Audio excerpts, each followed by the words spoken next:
нэг үг байдаг те. Нөө хиний мөрөөр хаа хөрснөө санаж яваарай гэж. Түмэн олны ач буян байгааг бол тэр нөхөр ингэж галзуулахгүй л те. Өчигдрээ тэр нэг түүх гэдэг үл нэг нөхөр мөнхөөч үлөө аль нэгний. Тэр нөхөр одоо өчтөргөөмөн даруулж байна.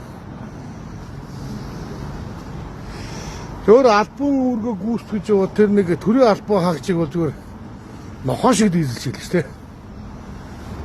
Андуулсан нэг жоохон хитэн дөрөвтэй болохоор хин нэг амандаа багтаагаад бүгдэнд нь салавч өгнө гэж боддгийн багтаа уучлаарай. Бид бас хуйлтад дүнтэй ус амьддаг юм шүү. Тэр одоо тэр лайваараа юу үзүүлээд юу харуулдаг байгаа юм. Өчнөө олон дагагчтай ингэхчүүлээ.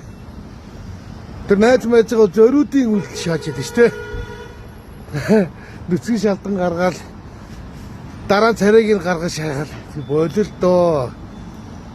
Чи бол нэр хөгийн ирүүлээ. Чамд оромсуулж байгаа тэр төрийн албан хаагч тэр нохон гөлгөөрөө дуудуулж байгаа тэр эмэгтэй ах トゥ аав ээж магадгүй чамаас юм худалдаж авч ирсэн баг. Чи тэр бүх хүмүүсийг зөв номш гахаа нохош өвдсөн шүү дээ. Чи монголчуудаас уучлахгүй гарам юм шүү. Хөгийн мө харгаалт.